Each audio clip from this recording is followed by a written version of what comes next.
అదే RTV app వార్తల్ని క్షణాల్లో చదివే అవకాశం ఉంటుంది. ఒక న్యూస్ పేపర్, ఒక టెలివిజన్ ఛానల్ మీ చేతుల్లో ఎప్పుడూ ఉంటాయి.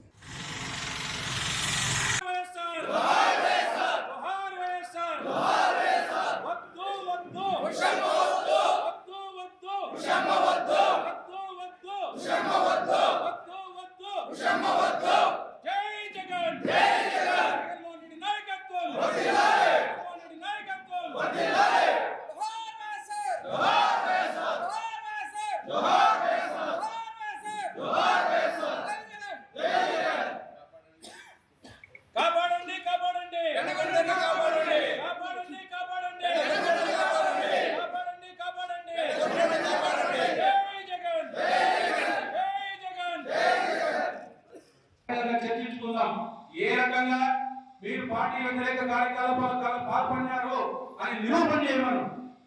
మేము రాజకీయాల నుంచి శాశ్వతంగా తప్పుకుంటాం.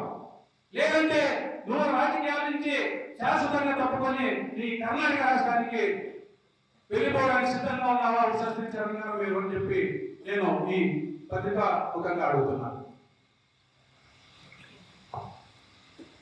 దాదాపు ఇప్పుడు నీకు మొత్తం జిల్లా యంత్రాంగానికి అధిష్టానానికి కూడా అందరికీ తెలుసు నీ వెంట ఎంతమంది సర్పంచులు ఉన్నారు, ఎంపీడీసీలు ఉన్నారు, ఎంతమంది నాయకులు ఉన్నారు, నీకు వ్యతిరేకంగా ఎంతమంది పనిచేస్తున్నారు అని చెప్పి.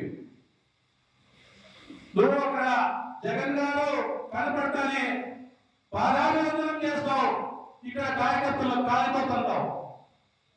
నువ్వు ఏమైనా చేయడానికి ఇక్కడ చూసుకోవడానికి ఇది ఘోరం అవసరమా? దయచేసి మేము నీకు ఒక్కటే పత్రికా ముఖంగా తెలియజేస్తున్నా, మమ్మల్ని సస్పెండ్ చేసే అధికారము నీకు లేదు. నువ్వు చెప్పింటావు, నువ్వు చెప్పి ఆడ పోయి కాళ్ళ వేళ ఏడ్చుకుంటే అక్కడి నుంచి వచ్చినట్లు. త్వరలోనే నీకు కూడా దీని విషయం ఎంత ప్రభావితం చేస్తుందో నీకు కూడా త్వరలోనే తెలుస్తుంది ఉషమ్మ. కాబట్టి ఈ విషయంలో మేము పార్టీ కోసం ఆర్గనైజేషన్లు కష్టపడతాం. జగన్ గారి మా ఉద్దేశం ఒక్కటే, జగన్ గారిని మళ్ళీ ముఖ్యమంత్రిని చేసుకోవాలా. ముఖ్యమంత్రి స్థానంలో ఆయన చూస్తేనే బడుగు బలహీన వర్గాలు బాగుంటాయి, వాళ్ళ కుటుంబాల్లో సంతోషాలు ఉంటాయని చెప్పి మేము తెలియజేసుకుంటూ రేపటి జరగబోయే భవిష్యత్ కార్యాచరణ పార్టీ కార్యక్రమాలు ఖచ్చితంగా నీ నియంత్రణతో పోవడానికి వ్యతిరేకంగానే పనిచేస్తాం. ఎంతమందిని సస్పెండ్ చేస్తావో నీ ఇష్టం ఉషమ్మ, నీకే వదిలేస్తున్నాం. Thank you. జై జగన్, జై జగన్, జగన్మోహన్ రెడ్డి నాయకత్వం, జగన్మోహన్ రెడ్డి నాయకత్వం.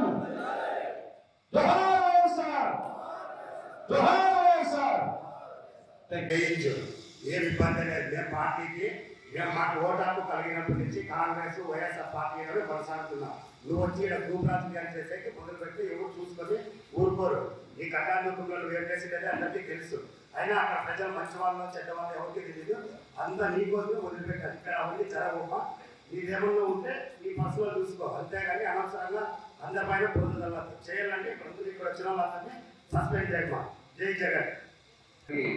పేరు పేరుగా నిన్నటి రోజు మాజీ మంత్రివర్యులు జిల్లా అధ్యక్షురాలు వైఎస్ఆర్సీపీ జిల్లా అధ్యక్షురాలైనటువంటి ఉషశ్రీ గారు గోరంట్ల మండలం నుంచి ముగ్గురిని సస్పెండ్ చేయడం జరిగింది. మరి ఆమె ఏ కారణాలతో సస్పెండ్ చేసిందో ఇంతవరకు ఎవరికీ తెలియదు. మరి ఆమెకి ఏమైనా వ్యతిరేకంగా మెసేజ్లు పెట్టడం కానీ, లేదా ఆమెను ఫోన్ చేసి మాట్లాడటం కానీ, లేదా ఎక్కడ ప్రెస్ మీట్లో మాట్లాడటం కానీ ఇంతవరకు అయితే ఎక్కడ ఏమీ చేయలేదు. మరి ఆమె వర్గాలుగా తయారు చేసి గోరంట్లలో పార్టీ ఆఫీస్ ఓపెన్ చేసింది. మరి పార్టీ ఆఫీస్కి దాదాపు గోరంట్ల మండలంలో 17 మంది సర్పంచులకి, 18 మంది ఎంపీటీసీలకి ఫోన్ చేయలేదు. ఇది నియంత్రణం కాదా? నువ్వు అందరినీ కలుపుకొని పోయి పార్టీ ఆఫీస్ ఓపెన్ చేయాలా? మరి టౌన్ కలెక్టర్, మండల కలెక్టర్ని ఎవరితో అడిగి నువ్వు నియమించినావు? ఎవరి సలహా మేరకు చేసినావు? ఇది నీ నియంతృత్వం కాదా? వర్గాలు తయారు చేసింది నువ్వు. ఇది వర్గాలు నీకు వారసత్వంగా వస్తుంది. కళ్యాణదుర్గంలో ఇలాగనే చేశావు. కళ్యాణదుర్గంలో వర్గాలు చేసి అక్కడ ఉన్నటువంటి వైసీపీ నాయకుల మీద దాడులు చేయించి ముఖ్యంగా ఎస్సీ నా ఎస్టీ అని చెప్పి కపట ప్రేమను చూపించి అక్కడ శివశంకర్ నాయక్ అనే మా సోదరుని అడ్డం పెట్టుకొని అడ్డదిడ్డంగా నువ్వు దందాలు చేసి చివరికి అక్కడ ఆయనతోనే వందలాదిగా అక్రమ కేసులు పెట్టి ప్రజలను భయభ్రాంతులు చేసి నీకు అక్కడ స్థానం లేకుండా అక్కడ తరివేస్తే నువ్వు ఇక్కడికి వచ్చినావు. మరి అదే ఈరోజు ఇక్కడ కూడా నువ్వు ఎస్టీల మీద ప్రేమ చూపించే నీ కపట ప్రేమ బయటపడింది.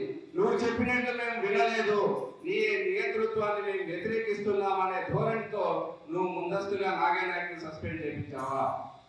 ఎందుకు చేయించావు? కారణాలు చెప్పాలి. పార్టీకి పనిచేయలేదా? నీకు గౌరవం సంస్కారం నీకు లేదు. నేను నా గృహ ప్రవేశానికి కార్డు తీసుకొని పోతే బ్రిటిష్ వాళ్ళు మాత్రం బయట మెడికల్ కిందకి వచ్చి కార్డు తీసుకొని లోపల పెట్టేది, ఇట్లా వెనక్కిస్తాం. గోరంట్ల సర్పంచ్ అని చెప్తే కూడా ఇది సంస్కారం. మరి అయినా కూడా నువ్వు వస్తే నేను ఎలా రిసీవ్ చేసుకున్నా? డ్రమ్స్ పెట్టి ఫ్లెక్సీలు వేయించి గజమాలలు తెప్పించి ప్రత్యేక భోజనాలు ఏర్పాటు చేసి పట్టు వస్త్రాలు ఇచ్చి ఇది మా సంస్కారం.